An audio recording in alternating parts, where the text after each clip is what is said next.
O que deve ter de otaku fanboy de samurai arrepiado com essa série?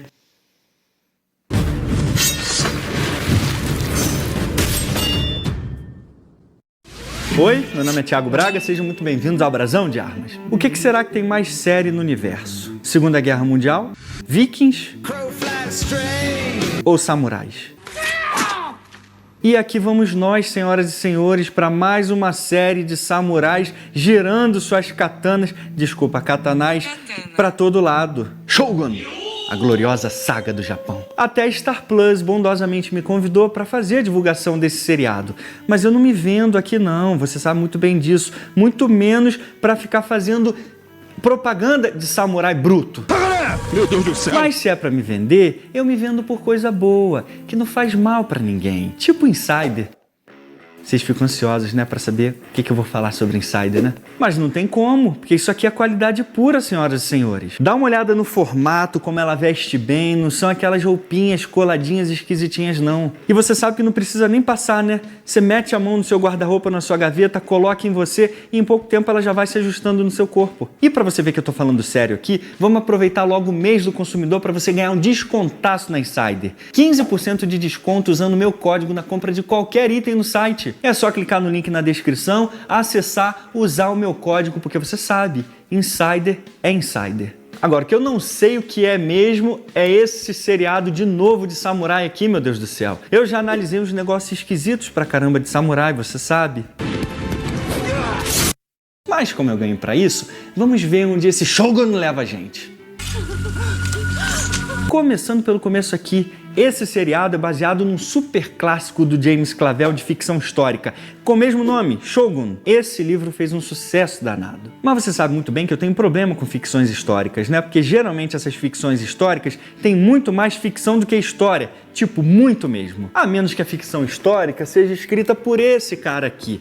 Aí é muito mais história do que ficção, tipo, muita mesmo. Porque se é ficção histórica, não pode ignorar a história, muito menos esculhambar a história, porque senão o Braguinha aqui esculhamba a série também. E eu não tenho medo de você não, fanboy. Se você é fanboy e vai ficar revoltadinho porque eu tô falando mal da sua série, desabafa aqui nos comentários, menino. Coloca pra fora o que você tá sentindo, que eu não vou nem ler. Agora, se você se inscreveu, curtiu e compartilhou esse vídeo, saiba que aqui você terá sempre razão. Não há comida e à noite não terá água. Acharemos terra firme. Então, esse aqui é um navio holandês de 1600 e saca só como que os caras estão passando mal desse jeito, tentando chegar no Japão. Isso em 1600. Vamos lembrar que já desde 1543 os portugueses estavam indo e voltando do Japão. Indo e voltando do Japão. Igual quando você vai na padaria e volta para casa. Eram os portugueses indo e voltando do Japão. Então esses holandeses aqui não são nada mesmo. Assim, depois eles meteram o pé na bunda dos portugueses da Ásia, pegaram tudo para eles. Mas isso não vem ao caso aqui. Vamos chegar ao Japão. Japão?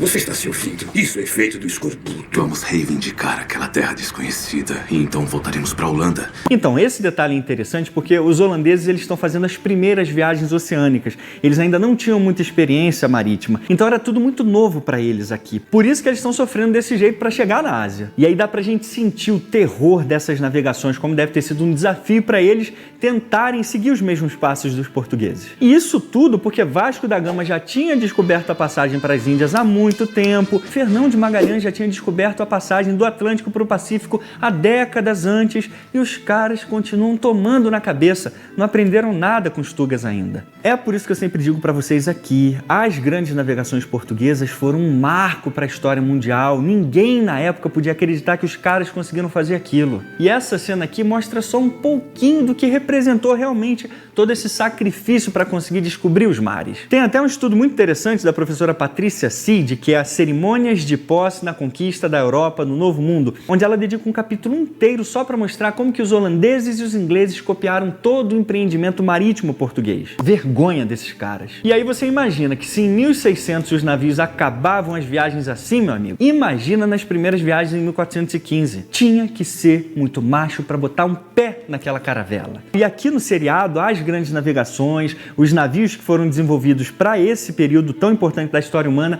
têm um papel fundamental, porque elas vão alterar toda a geopolítica japonesa. Por isso que durante todo o seriado a gente vai continuar ouvindo muito sobre os navios europeus e como que eles foram importantes para mudar a geopolítica japonesa. Inclusive, sobre essa importância dos navios europeus nessa Guerra Civil Japonesa, a gente tem que lembrar que esse Blackthorne, que é o personagem principal do James Clavell, ele é na verdade uma representação fictícia de um personagem histórico, William Adams, que foi um grande navegador inglês que de fato chegou no Japão nesse período, que ensinou pessoalmente ao Tokugawa Ieyasu a construir navios no estilo ocidental, como esses galeões aqui que a gente vê. Então, pelo jeito, durante todo o seriado aqui, a gente vai ver a arte da guerra naval europeia influenciando toda a geopolítica japonesa. Por isso que é importante a gente compreender esse poder marítimo europeu dentro do contexto japonês. E como dominar essa arte representaria a vitória na Guerra Civil Japonesa.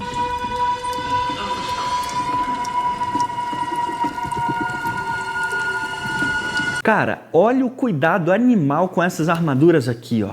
Olha como a câmera tá dando destaque aqui, ó.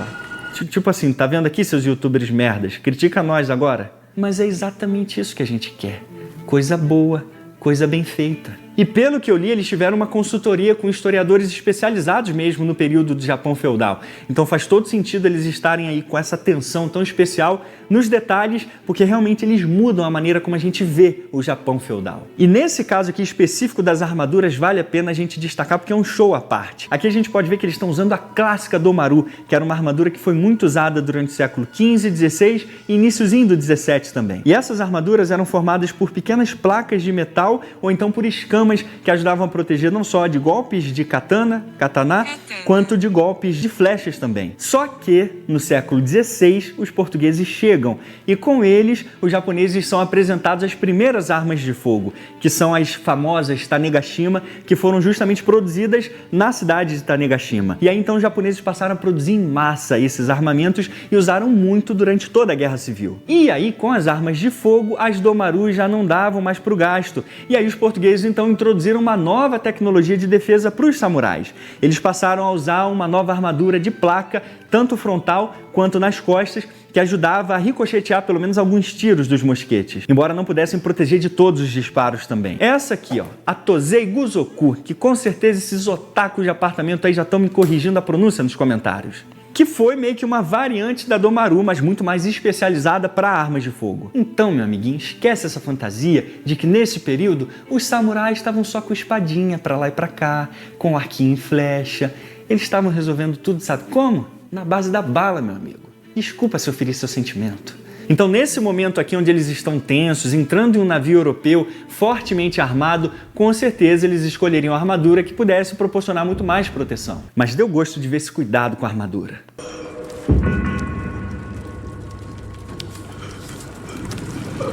Os dentes todos podres de escorbuto. Falta de vitamina C, galera. Tá pensando o quê? Tinha laranjinha lá para eles chuparem, limãozinho fresco?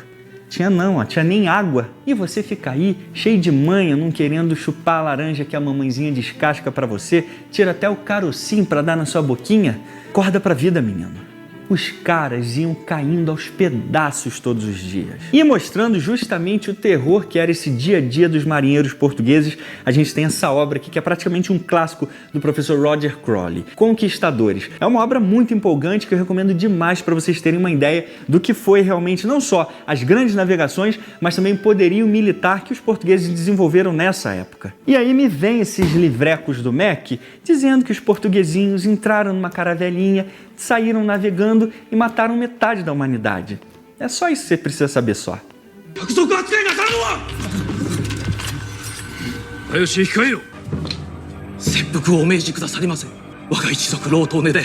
Aqui é o tal do seppuku, a.k.a. bariátrica de samurais sem anestesia. Geralmente, o seppuku era usado quando o samurai tinha cometido um ato de desonra contra ele mesmo ou contra o seu mestre. E aí ele pegava a faquinha e cortava a sua tripa e deixava... Mas nesse caso aqui, o gordinho só tentou defender seu mestre, porque ele estava sendo injustiçado.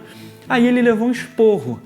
Aí qual é a solução, então, para aquele esporro que ele levou? Se matar. Assim. Senhor, falei merda, né? Falou, menino. Permissão para me matar? Sabe quem fazia isso? Aquele governo fascista maluco do Japão Imperial na Segunda Guerra Mundial. Ficava lavando a cabeça dos soldadinhos lá para eles se enfiarem com a cara dentro de um navio americano. Tudo isso porque eles diziam que os samurais eram honrosos e se matavam pelo seu mestre. E era isso que o imperador queria que os soldadinhos fizessem lá por ele. Mas eu já disse para você no meu vídeo Destruindo os Maiores Mitos dos Samurais e eu vou repetir aqui. Se ele tivesse que trair o mestre dele, ele traía. Tudo por dinheiro, tudo por terra, tudo por status. Você viu muito Samurai X, né, menino? Acha que todo mundo era igual Kenshin, né? A espada é pra proteger as pessoas. Não deixa esses animes entrarem na sua cabeça, não. Maldita e sem mãe. Que é essa porcaria miserável chamada frota portuguesa? Então, esse ódio aqui é bem historicamente correto, porque a gente está em 1600, e em 1600 estava rolando uma treta sinistra entre Portugal e Holanda, chamada Guerra Luso-Holandesa. E aí na Guerra Luso-Holandesa era tudo muito simples. Os holandeses queriam pegar tudo de Portugal na base do tiro. Ásia, África, até o Brasil. Lembra da Batalha dos Guararapes, que os portugueses deram um pezão na bunda dos holandeses? É isso. Guerra Luso-Holandesa. Inclusive, eu fiz um vídeo épico lá no Império AD justamente sobre a Batalha dos Guararapes, que eu tenho certeza que você vai curtir demais. Vai fazer um churrasquinho protestante hoje? Hã?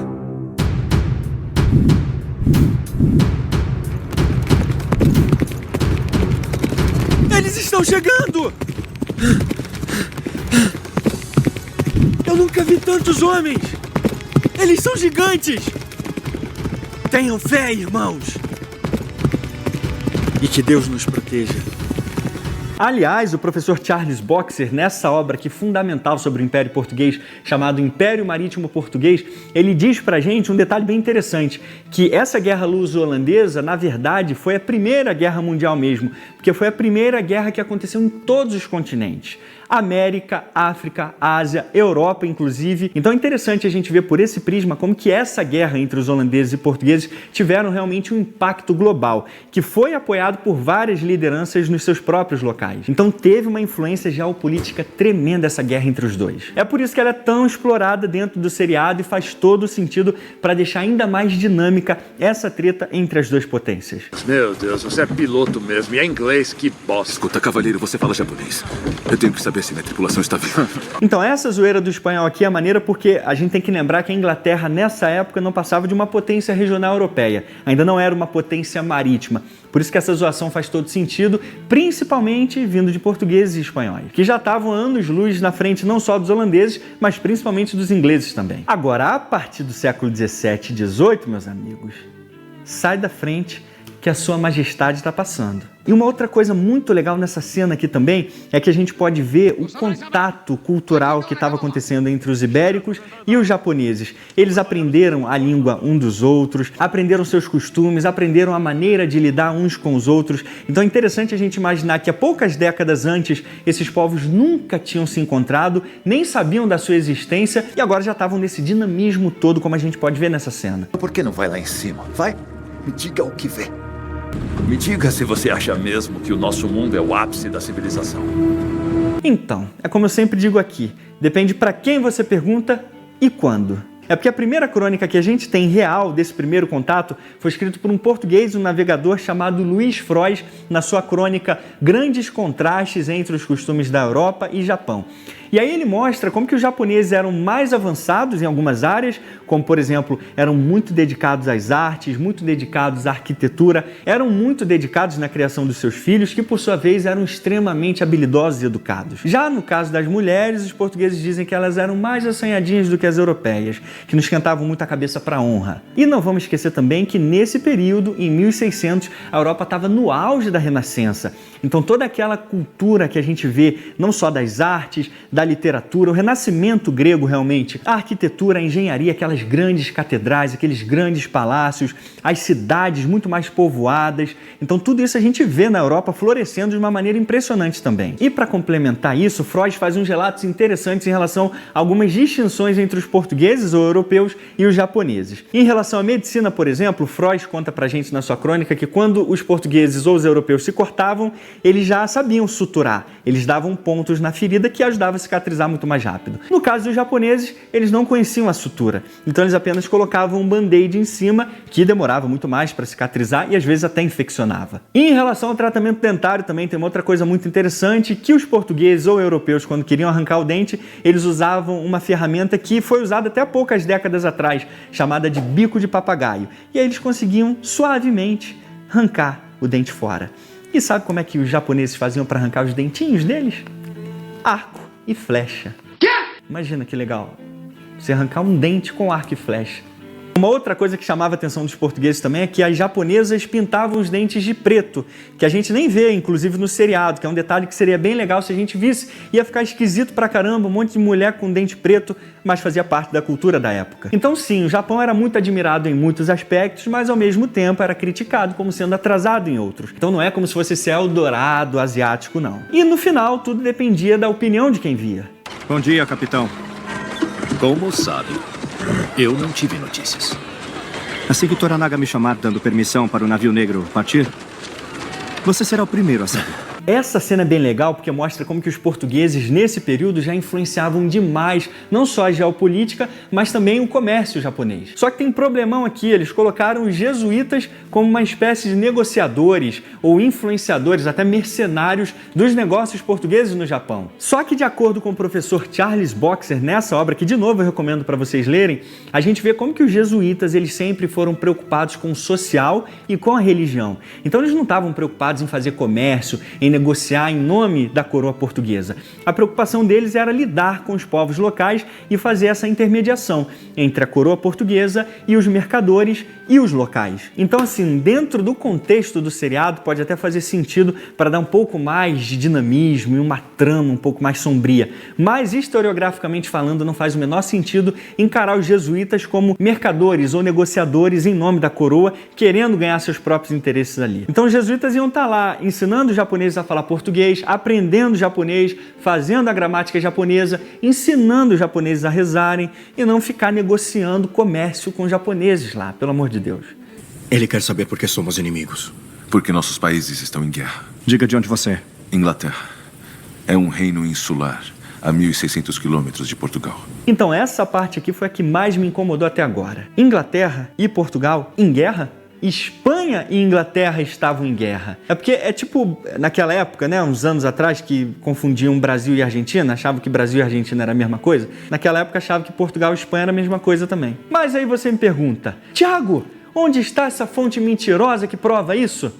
Fico feliz que você tenha perguntado. Olha a minha fonte aqui, ó. Um vinho português, uma edição especial comemorando os 650 anos do Tratado de Windsor, que eu trouxe de Portugal, de Aljubarrota. Então aqui é a prova definitiva, pelos semblantes alegres e felizes, de que Portugal não estava em guerra com a Inglaterra.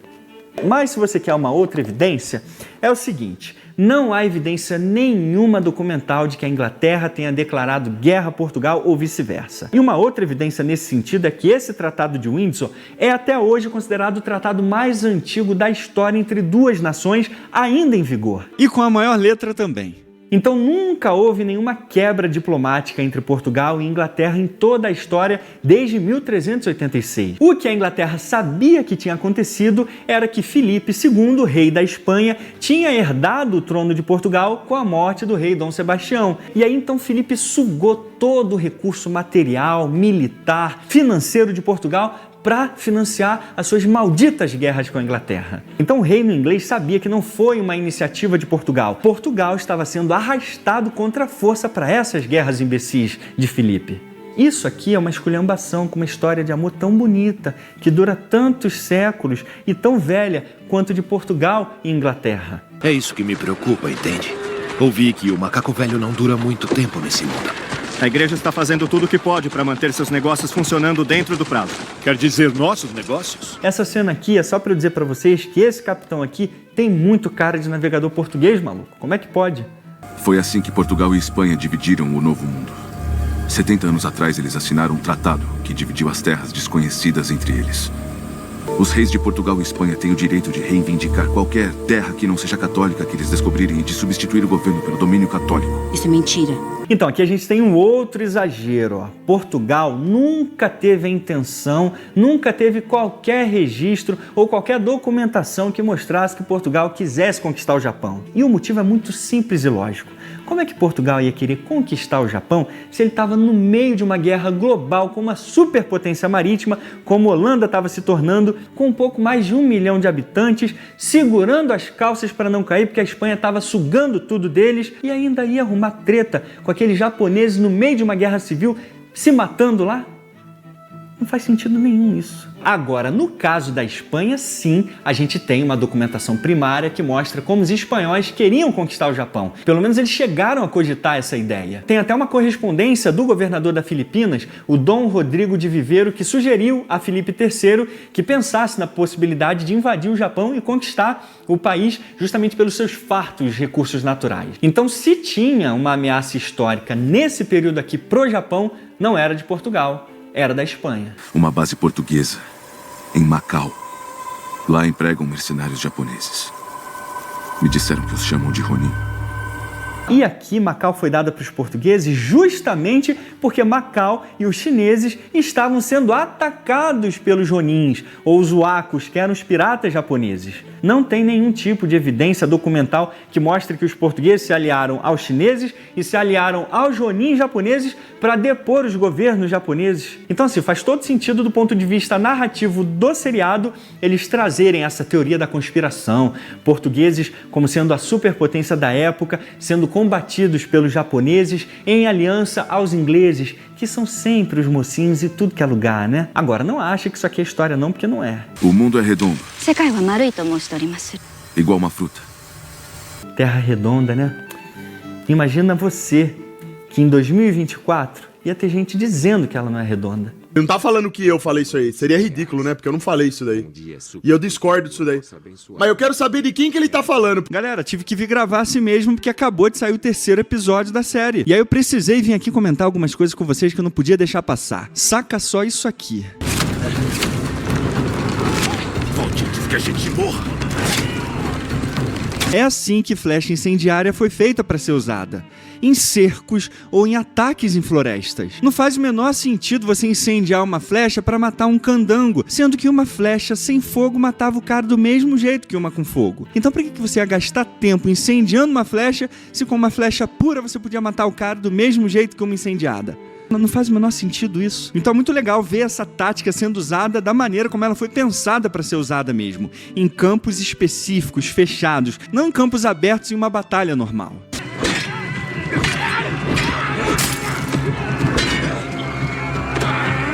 Tem várias coisas bem legais nessa parte aqui também. Começando por esse ataque maciço nessa vila aí. Aqui nessa vila tava ninguém mais, ninguém menos do que o super ultra mega shogun da história do Japão, Tokugawa Ieyasu, sendo representado pela figura fictícia do Clavel Toranaga. E aí pensa só que os outros shoguns queriam matar o Tokugawa. Aí sabe como eles mandam matar o Tokugawa? Um monte de badernistas com espadinhas e arquinho e flecha. Só que tem um detalhe muito importante nesse período da arte da guerra do Japão que o seriado não tá te contando ainda. E eu espero sinceramente que ele conte. No final da Guerra Civil, o Japão já usava mais arma de fogo do que qualquer outro país europeu. É exatamente isso que a gente pode ver nessa obra aqui do professor Noel Perrin, chamada Giving Up the Gun, que mostra exatamente esse aspecto da arte da guerra japonesa e como eles passaram a valorizar tanto os mosquetes na Guerra Civil que eles eram amplamente difundidos por toda a sociedade e principalmente em batalhas. É claro que você vai encontrar muitos relatos também de samurais que preferiam usar suas armas tradicionais, mas mesmo assim, as armas de fogo nesse período foram decisivas, principalmente para a vitória do Tokugawa Ieyasu. Então a gente já tá no 3º episódio e nada dos samukas darem os tecos com as nervosas? E olha só quem chegou aqui.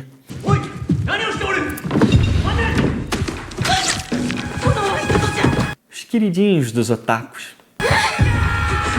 Os ninjas. Isso aqui é ninja fazendo ninjice, como manda o Manual dos Ninjas, a Bíblia dos Ninjas, Bansen Shukai. Aqui dentro desse manual a gente vê exatamente como os ninjas agiam naquela época. E é muito interessante que esses ninjas aqui, na verdade, nada mais eram do que samurais, assassinos e espiões. Então um ninja no período Sengoku era apenas um espião samurai, que era usado também em missões de assassinato estratégico. Então durante esse período da Guerra Civil a gente não tem uma evidência como os ninjas sendo uma classe separada dos samurais. Os ninjas nada mais eram do que samurais usados para táticas de espionagem. E aí esses samurais eram treinados para espionar, para infiltrar e assassinar. E aqui na Bíblia dos Ninjas a gente vê algumas dessas técnicas que os ninjas usavam, como por exemplo, jogar um spray de veneno de sapo na cara do inimigo, pegar aquelas lanterninhas e jogar na cabeça do seu oponente, ficar olhando para a lua cheia para se tornar invisível e fazer aqueles jutsus do Satanás para jogar feitiço no seu inimigo. Então esquece esse negocinho de jogar bombinha de fumaça, de jogar estrelinha na cara do inimigo, de ficar correndo com os bracinhos para trás. Para com isso, menino. Uma ambientação maravilhosa, casas, cidades e castelos, além de roupas e armaduras muito bem estudadas. No caso das armas e armaduras especificamente, até o terceiro episódio pelo menos, a série tem feito um bom trabalho, embora já pudesse mostrar melhor a importância das armas de fogo, que já há décadas começaram a mudar a arte da guerra e a geopolítica japonesa. As dinâmicas e intrigas entre europeus e japoneses, principalmente o protagonismo português na Ásia e o novo, real e terrível desafio que chega com a Holanda, traz uma trama histórica eletrizante. Apesar das distorções na história real que podem confundir o espectador na transição entre a realidade e a ficção, a liberdade poética não desrespeita as bases fundamentais das crônicas. Shogun, a gloriosa saga do Japão, começou bem demais. E se não cagarem tudo nos próximos episódios, tem tudo para se tornar uma referência nas obras históricas dos últimos bons anos. Nota 8 de 10. E fechamos aqui. Espero que vocês tenham gostado e aprendido com mais esse vídeo e a gente se vê no próximo Brasão de Armas. Até mais!